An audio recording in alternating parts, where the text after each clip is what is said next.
3 words just detonated Prince Harry's entire legal strategy. "You were untruthful." That is the accusation now hanging over Dr. Evan Harris, the star researcher at the center of Harry's £40 million lawsuit against the Daily Mail. And folks, when a barrister accuses a witness of lying under oath in a British courtroom, the consequences can be absolutely devastating. Dr. Harris sat in that witness box for 3 consecutive days, swearing he had never seen a crucial document about something called Operation Bluebird. Never involved, he claimed. Completely new to him, he insisted. And then, like a grenade rolling across the courtroom floor, evidence emerged proving he did not just see that document, he rewrote it. He made substantive changes to the very memo he claimed was foreign to him. Anthony White KC, the Daily Mail's barrister, did not mince words when confronting this contradiction. His exact accusation cuts like a knife. "I suggest you've been caught out, Dr. Harris, and the evidence you gave yesterday was untrue." Let that sink in for a moment. This is not some tabloid speculation or anonymous gossip. This is a King's Counsel directly accusing a key witness of perjury in open court.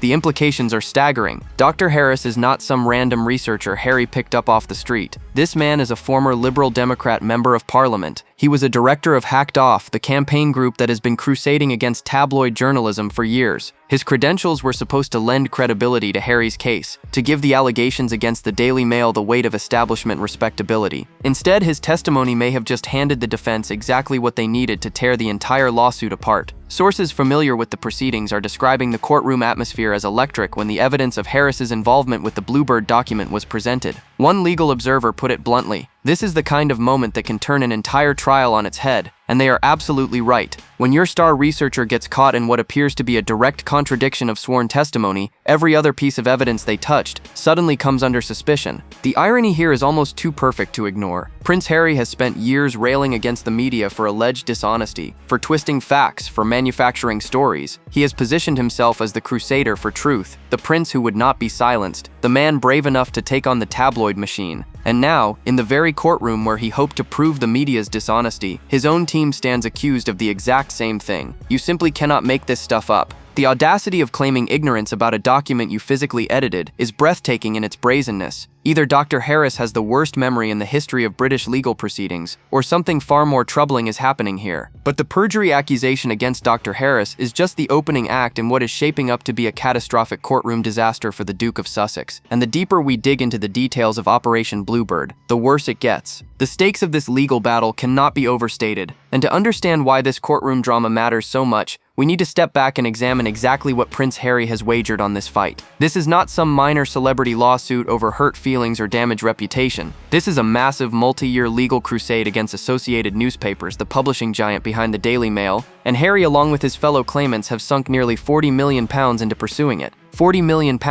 That is the kind of money that could fund charitable causes for decades, that could transform communities, that could do genuine good in the world. Instead, it has been funneled into legal fees, court costs, and an army of researchers, experts, and witnesses who are now being systematically dismantled under cross-examination. The lawsuit centers on allegations of unlawful information gathering. Harry and his co-claimants, including actress Sadie Frost and former politician Sir Simon Hughes, claim the Daily Mail and its sister publications engaged in a pattern of illegal activity to obtain stories about them. We are talking about alleged phone hacking, private investigators, potentially bribery of officials, the whole sordid toolkit of tabloid journalism at its worst. If proven, these allegations would represent a serious indictment of one of Britain's most powerful media organizations. The problem is that proving them requires credible evidence and credible witnesses, and right now, both are in desperately short supply. Dr. Evan Harris was supposed to be one of the pillars of that credibility. His background as a member of Parliament gave him political gravitas. His work with Hacked Off demonstrated his commitment to media accountability. His research into Operation Bluebird, the clandestine investigation into alleged criminality at the Daily Mail, was meant to provide the smoking gun evidence that would vindicate Harry's crusade. Instead, his testimony has become a masterclass in how not to behave on a witness stand. Insiders say the atmosphere in the courtroom shifted dramatically when the contradictions in his evidence became apparent. One source described the defense team as barely containing their satisfaction when the damning documents were produced. They knew they had him, the source revealed. Everyone in that room knew. What makes this even more remarkable is that the judge presiding over this case issued an extraordinary warning before the trial even began. Addressing Harry and the other claimants directly, the judge made clear that they had sunk nearly £40 million into this lawsuit, and if they lost, they would be on the hook for a massive amount of money. Legal experts describe this kind of pre-trial warning as absolutely unprecedented. Judges typically maintain strict neutrality, avoiding any statements that might suggest prejudgment of a case. For this judge to feel compelled to issue such a stark warning suggests serious concerns about the strength of the claimant's case from the very beginning. Harry had every opportunity to settle, to cut his losses, to walk away with his dignity and his bank balance intact. He chose to proceed anyway. Allow me to translate what that decision tells us about Harry's mindset. This lawsuit was never just about winning damages or proving a legal point. This is personal. This is about vengeance, about vindication, about Harry's desperate need to prove that he was right and the British media was wrong. He has staked his post-royal identity on this narrative of victimhood, and admitting defeat now would mean admitting that perhaps, just perhaps, the story he has been telling himself is not entirely accurate. But the judge's warning and Dr. Harris's credibility problems are just the beginning, because what emerged about the actual Operation Bluebird documents reveals a deception so brazen it defies belief. Let us break down exactly what happened in that courtroom, because the details of Dr. Harris's testimony and its subsequent unraveling are truly astonishing. Operation Bluebird was the code name for a clandestine investigation into alleged criminality at the Daily Mail. The documents produced by this investigation were supposed to form a crucial part of the claimant's case, providing evidence of systematic wrongdoing that would prove Harry and his co-plaintiffs had been victims of unlawful information gathering. Dr. Harris, with his background in media accountability campaigning, was positioned as the expert who could authenticate and explain this evidence. His job was to connect the dots, to show the court how the pieces fit together, to make the case that the Daily Mail had operated outside the law for years. When Dr. Harris took the witness stand, he was asked directly about his involvement with Operation Bluebird. His answer was unequivocal. "I was not involved with this work," he stated under oath. "Operation Bluebird is new to me, clear, definitive, leaving no room for ambiguity." He claimed complete ignorance of the investigation and its findings. He presented himself as someone who had come to this evidence fresh, an objective expert examining documents he had never seen before. The courtroom accepted this testimony. The claimant's legal team presumably breathed a sigh of relief that their witness had navigated the questioning without incident. And then the very next day, everything exploded. Anthony White, KC, representing the Daily Mail, produced evidence that Dr. Harris had been sent the Operation Bluebird memo. But that was not the devastating part. The devastating part was what Dr. Harris did after receiving it. According to the evidence presented in court, he did not simply read the document. He did not merely review it. He returned the document with substantive changes, with passages he had rewritten afresh. Let me repeat that so there is absolutely no confusion. A man who swore under oath that Operation Bluebird was completely new to him had actually received the key memo and rewritten sections of it with his own hands. The barrister's accusation was surgical in its precision. "I suggest you've been caught out, Dr. Harris, and the evidence you gave yesterday was untrue." The courtroom reaction to this revelation was reportedly electric. Sources present describe a palpable shift in the atmosphere as the implications became clear. One observer noted that you could see the color drain from faces on the claimant's side of the room. Another said the defense team looked like they had just been handed Christmas, Easter, and every birthday combined. And honestly, who can blame them? When a key witness is caught in such a direct contradiction of their sworn testimony, it does not just damage their credibility on that specific point. It calls into question everything else they have said, every other piece of evidence they have touched, every conclusion they have drawn. The implications for Harry's case are potentially catastrophic. Dr. Harris was not some peripheral figure who could be quietly distanced from the proceedings. He was central to the claimant's strategy. His research underpinned key arguments. His expertise was cited repeatedly. If his testimony on Operation Bluebird cannot be trusted, what else in his evidence might be unreliable? This is the question that the defense will hammer relentlessly, and it is a question that the claimants have no good answer for. But how did Dr. Harris attempt to explain away this glaring contradiction? And does his defense hold any water whatsoever? The answer reveals just how deep a hole he has dug himself into. When confronted with the evidence of his involvement with Operation Bluebird, Dr. Harris did not deny receiving the document or making changes to it. He could not, given the paper trail that now existed. Instead, he attempted what can only be described as one of the weakest defenses in recent legal memory. His explanation was that this was an error, not a falsehood, because he was not shown the memo to refresh his memory before testifying. Let us unpack the absurdity of this claim for a moment. According to Dr. Harris, he forgot that he had received, reviewed, and substantially rewritten a key document in a multi-million-pound lawsuit. Not a minor document, mind you. Not some routine correspondence that might slip anyone's mind. We are talking about the central memo of Operation Bluebird, the investigation that forms a crucial pillar of the entire case. The logical problem with this defense is so obvious that it practically screams from the page. You cannot claim ignorance of a document you physically edited. You cannot say something is new to you when you have rewritten passages of it. The act of making substantive changes requires engagement with the material, understanding of its content, decisions about what to alter and why. This is not the kind of thing that simply slips your mind, especially when you are testifying in a case where that document is directly relevant. Either Dr. Harris has a memory so catastrophically unreliable that he should never be trusted as an expert witness in any proceeding, or his original testimony was deliberately misleading. There is no comfortable middle ground here. This was Dr. Harris's third consecutive day of giving evidence when the contradiction was exposed. 3 days on the witness stand, multiple opportunities to correct any errors, and not once did he mention his actual involvement with Operation Bluebird until the evidence was produced that forced his hand. Sources familiar with legal proceedings say this timeline is particularly damning. One barrister not involved in the case explained that witnesses sometimes make innocent mistakes, but the pattern here suggests something more deliberate. The failure to correct across multiple days of testimony, the source continued, makes the "I forgot" defense nearly impossible to sustain. And they are right. The story unraveled in real time, and the attempted explanation only made things worse. What makes this even more troubling is that Dr. Harris is not the only witness whose credibility has collapsed under scrutiny. Earlier in the proceedings, another witness supporting the claimants retracted their statement entirely, claiming their initial testimony and even their signature had been falsified. Think about that for a moment. One witness says they lied because they forgot. Another says their evidence was completely fabricated without their knowledge. Either Harry's legal team has assembled the most incompetent collection of witnesses in British legal history, or something is fundamentally wrong with how this case was constructed. The pattern is undeniable, and the defense is exploiting it mercilessly. One legal observer drew a comparison that Harry would probably rather not hear. "This reminds me of other Sussex credibility issues," the observer noted. "It is the same pattern of making statements that later turn out to be contradicted by evidence. Allow me to be brutally honest here. When your witnesses are being discredited one by one, when the foundation of your case starts cracking under examination, you are not just losing a lawsuit. You are losing any claim to the moral high ground you built your entire narrative upon." But the witness credibility crisis is just one problem threatening to sink Harry's legal crusade, because the defense has raised a potentially case-killing issue about whether this lawsuit should have been allowed to proceed at all. The statute of limitations. These 3 words might sound like dry legal jargon,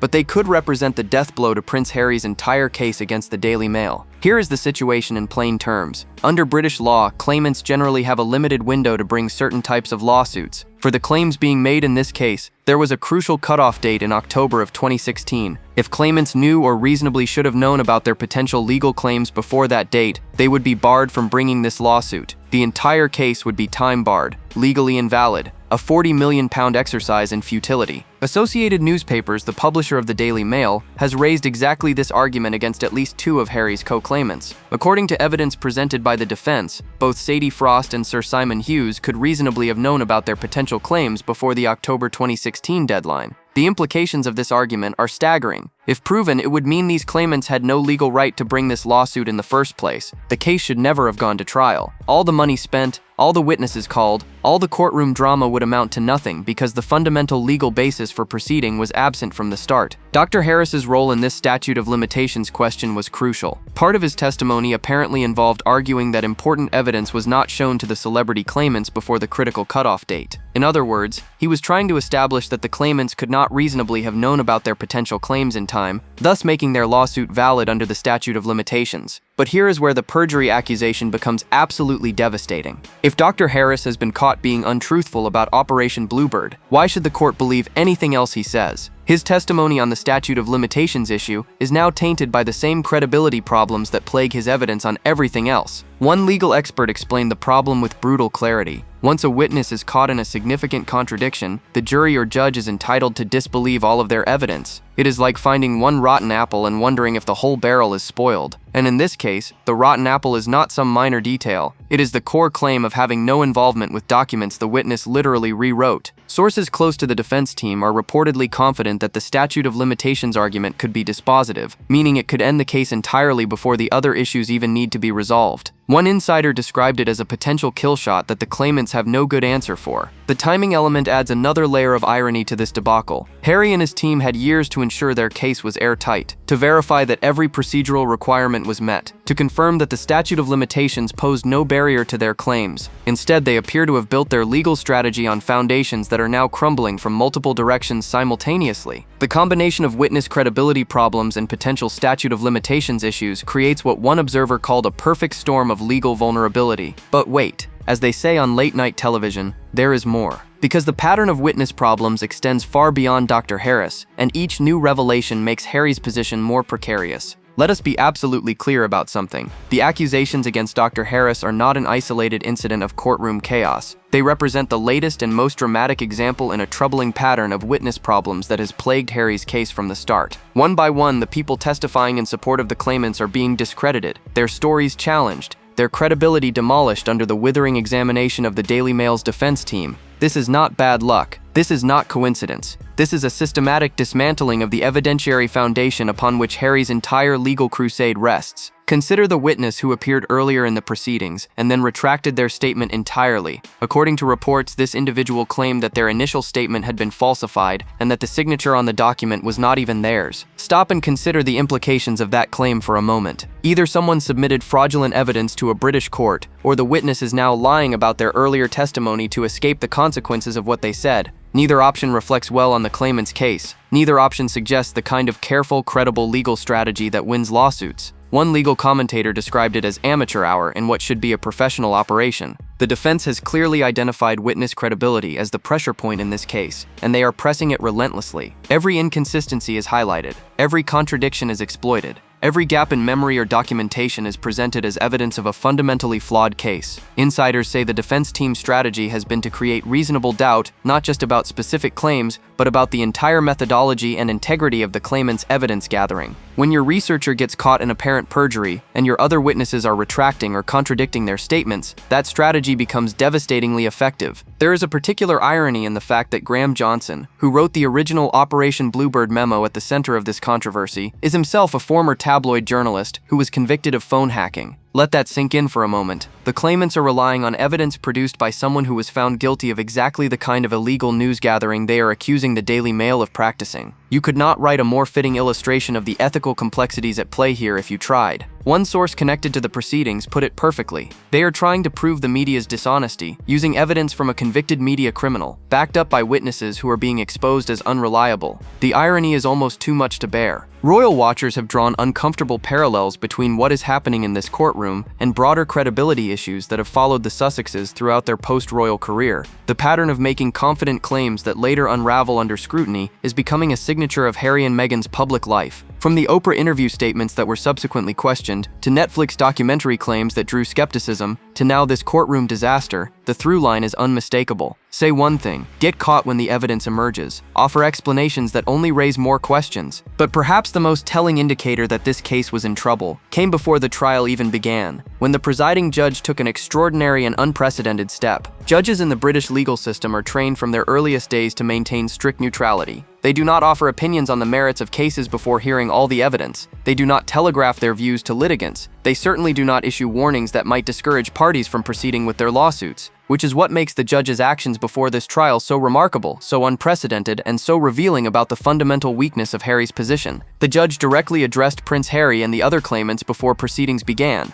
The message was stark. You have sunk nearly £40 million into this lawsuit. If you lose, you are on the hook for a massive amount of money. Legal professionals across Britain reacted to this warning with astonishment. One prominent barrister described it as absolutely unprecedented in my decades of practice. Another said it was the clearest possible signal that the judge saw significant problems with the case. The legal community understood immediately what this warning meant. The judge was essentially telling the claimants, in the most direct terms available while still maintaining judicial propriety, that they should seriously consider whether proceeding was worth the risk. For a judge to feel compelled to issue such a warning suggests profound concerns about whether the claimants could actually prove their case. Harry had every opportunity to heed this warning. He could have negotiated a settlement. He could have accepted a face-saving compromise that would have limited his financial exposure while still allowing him to claim some moral victory. He could have walked away, preserved his fortune, and moved on with his life. Instead, he chose to proceed. He chose to gamble £40 million on a case that even the presiding judge seemed skeptical about. Sources who have studied Harry's legal approach say this decision reveals something fundamental about his psychology. One royal expert explained that Harry cannot back down from fights against the media because his entire post-royal identity is built on the narrative that he is the victim and they are the villains. Settling would be admitting that narrative might be flawed. The financial stakes here are genuinely staggering. £40 million in legal costs, with the potential for significantly more if the claimants lose and are ordered to pay the defense's costs. For Harry, who left the royal family in part because he claimed he was cut off financially, the prospect of a massive legal defeat could be genuinely ruinous. His Netflix and Spotify deals have either ended or underwhelmed. His memoir sales, while initially strong, have fallen off. The revenue streams that were supposed to fund his independent life are drying up at exactly the moment when his legal bills are mounting. One financial analyst, who studies celebrity wealth, put it bluntly: if Harry loses this case and has to pay substantial costs, we could be looking at a real financial crisis for him. The Montecito lifestyle, the security costs, the staff, none of that is cheap. Add a massive legal judgment on top, and the math becomes very difficult. But of course, Harry's obsession with suing the media goes far beyond just this one case, and the pattern of litigation reveals something deeper about his post-royal existence. This lawsuit against the Daily Mail is not an isolated legal action. It is part of a broader pattern of litigation that has come to define Prince Harry's post-royal life. He has multiple cases pending against various British media outlets. He has sued over security arrangements. He has threatened legal action countless times. The man who once charmed the world with his irreverent smile and genuine warmth has transformed into a litigious crusader, seemingly more interested in courtroom battles than charitable endeavors or family reconciliation. Insiders describe this transformation as both sad and inevitable, the result of years of grievance hardening into something that looks increasingly like obsession. Remember the Netflix documentary that was supposed to tell Harry and Meghan's definitive story? One of its most revealing moments came when it emerged that Harry had been filming himself during the royal exit. He was recording conversations, capturing moments, building an archive of evidence even as he was supposedly trying to work things out with his family. At the time, supporters praised this as smart documentation. Critics saw it as calculating betrayal. With the benefit of hindsight, it reveals a mindset that was always oriented toward future conflict, always preparing for the legal and public relations battles that would inevitably come. This was not a man looking for reconciliation. This was a man building a case. Royal experts have noted that this litigation addiction is costing Harry far more than money. It is costing him relationships. It is costing him reputation. It is costing him any chance of genuine reconciliation with his family. King Charles is battling cancer. Prince William has made clear through actions, if not words, that trust has been shattered. And still Harry presses forward with lawsuit after lawsuit, apparently more invested in proving the media wrong than in healing family wounds or building a sustainable post-royal life. One source close to the royal family put it with devastating simplicity: every lawsuit Harry files pushes him further from any possibility of coming home. He is choosing courtrooms over family, and the family has taken notice. The Invictus Games, Harry's genuinely admirable charitable initiative supporting wounded veterans, has reportedly become another source of tension. Sources connected to the organization suggest that some involved would welcome greater royal involvement, perhaps even Prince William's participation. But Harry's ongoing legal wars against British institutions make such cooperation impossible. How can William appear alongside Harry at Invictus events when Harry is simultaneously suing publications that William maintains working relationships with? The collateral damage from Harry's litigation extends far beyond his personal bank account. One psychologist who studies celebrity behavior offered a troubling assessment. Harry shows signs of what we call litigation addiction, where the process of suing becomes more important than the outcome. The courtroom becomes the arena where he feels he has power, where he can finally make people answer for perceived wrongs. The problem is that courts are designed to determine legal rights, not to provide emotional healing, and they are absolutely right. No lawsuit, no matter how successful, will fill the void that Harry seems to be trying to fill. No legal victory will give him back the life he lost when he walked away from royal duties. But the courtroom is not the only place where Sussex's credibility is taking devastating hits, because the pattern of promises made and broken extends far beyond legal proceedings. The perjury accusations and witness credibility problems unfolding in court mirror a broader pattern of credibility collapse that has characterized the Sussex brand in recent years. Consider the trajectory since they left royal life. Spotify signed them to a reported $25 million deal for podcast content. The result was one season of a show that failed to meet expectations before the partnership was terminated. One Spotify executive famously described working with them as dealing with grifters, a term so cutting that it immediately went viral. Netflix invested $100 million in the couple only to produce content that generated controversy but failed to establish them as the serious documentarians they apparently aspired to be. The viewing numbers were respectable initially, then dropped. The follow-up projects never materialized. Their charitable work has followed a similarly troubling pattern. The Parents Network, a charity initiative they launched with considerable fanfare, has reportedly been handed over to another organization during what was described as an incubation period. Allow me to translate that corporate speak into plain English. They started something, got bored or overwhelmed, and passed it off to someone else to actually run. This is not the mark of serious philanthropists. This is the mark of celebrities who like the optics of charitable work more than the grinding, unglamorous reality of making organizations actually function. Sources connected to other Sussex charitable ventures are reportedly watching the Parents Network situation with concern, wondering if they are next. Even Invictus, the one Sussex initiative that has maintained genuine credibility and done real good in the world, is apparently not immune to concerns about the couple's commitment. Insiders worry about becoming the next project that Harry and Meghan abandon when something shinier comes along. The veterans who benefit from Invictus deserve better than being associated with a couple whose attention span for charitable work seems to extend only as far as the next photo opportunity. One person connected to the organization expressed frustration that drew exactly the parallel you would expect. The courtroom mess just reinforces what people in the charitable sector have been saying quietly for years.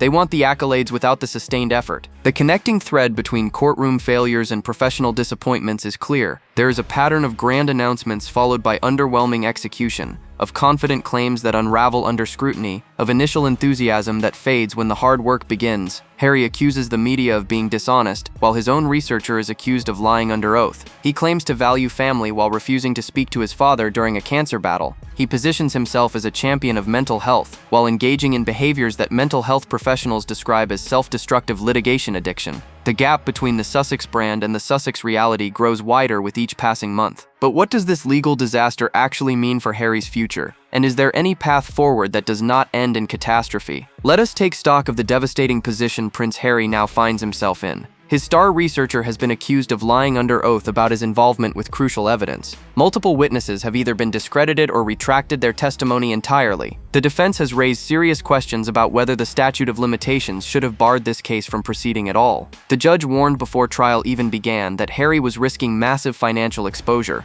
and through it all, Harry has refused to settle, refused to back down, refused to consider that perhaps his crusade against the British media was built on shakier foundations than he believed. The case Harry refused to settle may become the most expensive mistake of his post-royal career. We are talking about potential legal costs that could run into the tens of millions of pounds if he loses. We are talking about reputational damage that no amount of Netflix content or memoir sales can repair. We are talking about the spectacle of a prince who accused the media of dishonesty, watching his own team face perjury accusations in open court. The irony is so thick you could cut it with a knife. Harry has spent years positioning himself as the truth teller, the one brave enough to expose media corruption. Now he faces the possibility that his truth-telling crusade was supported by evidence that cannot withstand basic scrutiny. If the statute of limitations argument succeeds, the entire case could be thrown out. All that money, all those years of preparation, all the witnesses and experts and researchers would amount to nothing because the fundamental legal basis for proceeding was absent from the start. If the perjury allegations taint enough of the claimant's evidence, the case could fail on credibility grounds. If the defense continues successfully dismantling witness after witness, the factual foundation of the case crumbles. Every path forward for Harry leads through increasingly difficult terrain,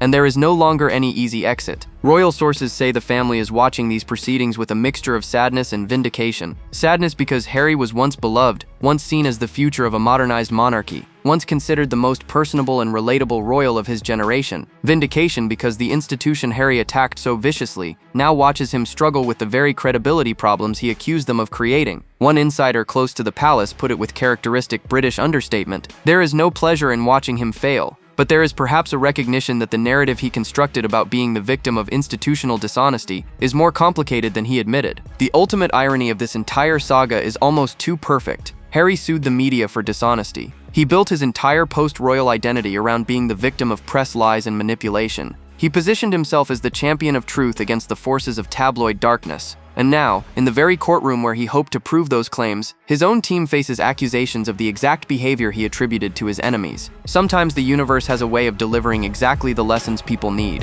whether they want them or not. Do you think Harry can still win this case? Or has his crusade against the British press finally hit an iceberg it cannot survive? Drop your thoughts below. Like, subscribe, and stay tuned. The next video is waiting, and you will not believe what is coming next.